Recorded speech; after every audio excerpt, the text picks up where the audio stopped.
Good morning, everyone. Good morning, Rabbi. Good Moed. We are learning Mishnah Moed Katan, Paragimel, Chapter 3, Mishnah Hey, Mishnah 5. And actually, we're going to be starting to this section of the Masechta starts discussing the laws of Avelus, the laws of mourning, and starts to get again in relevance to Avelus and Yontif. So Hakover es Mesai, if somebody buries his dead, Shloisha Yamim Kaidim L'Regal, 3 days or more before Yontif begins. Batla Heimenu Gzeira Shiva, the decree of keeping Shiva is cut off, is annulled. Now, that means like this. Now, this is not exactly what we follow in practical halacha now, so let's just focus on what the Mishnah says. The point of the Mishnah is that number one, anytime we talk about starting to sit Shiva, to observe Shiva and Shloshim, the different periods of mourning that we have, the first 7 days, and then the completion up to 30 days, that number starts from the burial. It doesn't start from the death, it starts from the burial. And therefore, the Mishnah says, Hakover es Mesai, somebody who buries his dead. And he buries his dead 3 days before Yontif. That means he got in 3 days of Shiva. According to what the Mishnah says, if you get in at least 3 days of Shiva, and then Yontif comes, Batla Heimenu Gzeira Shiva, the decree of Shiva is canceled. It has to be, though, according to this Mishnah, that you at least observe the first 3 days. The first 3 days of Shiva are considered the most intense when it comes to mourning. And if you have at least fulfilled that much of Shiva, and then Yontif comes in the middle, then Shiva is canceled. There's no more Shiva after Yontif. Now, we actually follow in practical halacha that if the person is buried a minute before Yontif begins, he had a chance to sit Shiva for a few seconds, right? That would already knock off the rest of Shiva. That's what we follow in halacha, in practical halacha.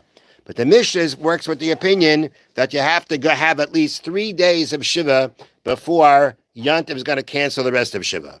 Now, when that happens, and Yontif cancels the rest of Shiva, after Yontif, you begin the 30 days, meaning you begin the observance of the 30 days, which is a less intense observance of mourning. Practically speaking, all the restrictions of Shiva are over, other than cutting your hair, wearing laundered clothing.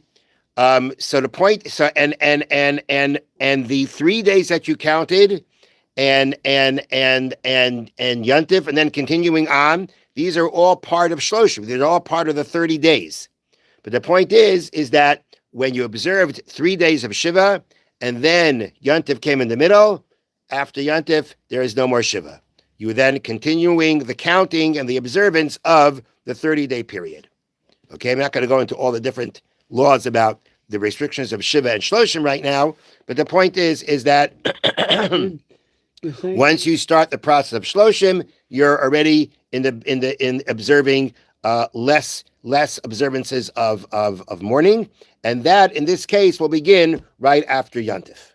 Now, Shemona, what happens if, let's say, the person buried his close relative that he has to mourn over 8 days before Yontif begins? If it's 8 days before Yontif begins, then that means that you completed the entire Shiva, right? And you started at least into the Shloshim. If that's what happened, Batla Heimenu Gzeira Shloshim, then the law of Shloshim is canceled. That means all the observers, if it came out that you went into 1 day of Shloshim, and then Yontif came, there will be, after Yontif, starting from Yontif, there will be no more observances of Shloshim. You're just going to continue, the Shloshim is canceled. And therefore, okay, so the Mishnah says 8 days, right? If you bury the person 8 days, so you get Shiva, plus you entered into Shloshim. that's assumed, but that means that this Mishnah says you've got to have 7 complete days for Shiva, and then the next day begins the Shloshim observances. That's not what we follow. We follow that the 7th day counts towards both. We say on the 7th day, Mixas Hayom Kakulai. Part of the day is like the whole day. So on the 7th day of Shiva, you sit a little bit. You sit a little bit, and then Shiva is over. And that day itself now becomes the beginning of Shloshim, of the observance of Shloshim. And according to what we follow in Halacha, it would come out that if you buried the person 7 days before Yontif began, which means you completed Shiva and you started Shloshim, because in the 7th day you start the Shloshim observances also, and then Yontif comes, that already will, at that point already, that will knock off the decree of Shloshim. So the Mishnah is working with 8 days because the Mishnah is following the opinion you have to observe 7 complete days of Shiva. And therefore the next day becomes your 1 day into the Shloshim observance. Practically, according to what we follow in practical halacha, it would be, you wouldn't need 8 days before Yontif, 7 days would suffice. Because you'll have completed the Shiva and entered the Shloshim on the 7th day itself, and then once Yontif comes, it cancels Shloshim. Now, there is a accepted rule that if you have Shabbos in the middle of Shiva, right after Shabbos, you continue observing Shiva. It doesn't cancel Shiva. So the Mishnah now is going to explain the difference between Shabbos and Yontif. Why is it that Shabbos will not cancel the rest of Shiva, while a Yontif, while a festival, will cancel the rest of Shiva and Shloshim too? Again, depending on when things happen. So the Mishnah says, Mipnei sha'amru, because the earlier sages said, Shabbos oila ve'ena mafsekes. Shabbos counts as a day of Shiva, and it does not cancel. Regalim, the festivals, mafsikin, they interrupt, they cancel them. Ve'enan oilim, but they don't count. The point of this part of the Mishnah is that when Shabbos comes in the middle of Shiva, it counts as a day of Shiva. If it counts as a day of Shiva, then it's not going to cancel the rest of it. But Yontif, on Yontif, you don't observe any Shiva. And we'll explain what that means exactly, the difference between Shabbos and Yontif. On Yontif doesn't count as a day of Shiva, as any part of Shiva. And because it doesn't count as any part of Shiva, therefore it cancels. So that's the difference between Shabbos and Yontif. Shabbos counts as part of Shiva, therefore it's not going to cancel. Yontif, the festivals, don't count as a day of Shiva, and therefore they will cancel. Now, what's exactly the meaning between Shabbos counts and Shiva doesn't, and Yontif doesn't count? The answer is that when Shabbos comes during Shiva, you do not observe Shiva publicly, but privately you do. One of the prohibitions of a mourner in Shiva is he may not have marital relations. Well, on Shabbos, right, he may not either. One of the things a mourner might do is study Torah. He may not study Torah on Shabbos either. And therefore, the point is, Devarim Shabbatzina, private observances of mourning are observed on Shabbos. And therefore, Shabbos counts as part of Shiva. And since it counts as part of Shiva, the point is your mourning continues on Shiva. It doesn't cancel. It doesn't cancel the rest of Shiva. Yontif, on the other hand, when Yontif comes, there's no restrictions. There's no observance of mourning whatsoever, even when it comes to private mourning observances. And therefore, since when Yontif comes, the mourning just completely stops, therefore it also cancels the rest of it. That is the distinction between Shabbos and between Yontif.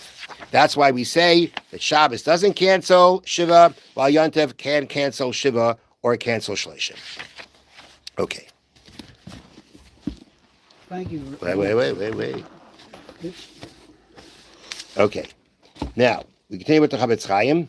This is now in, we're in Klal Aleph, chapter 1, Siv Zayin, paragraph 7.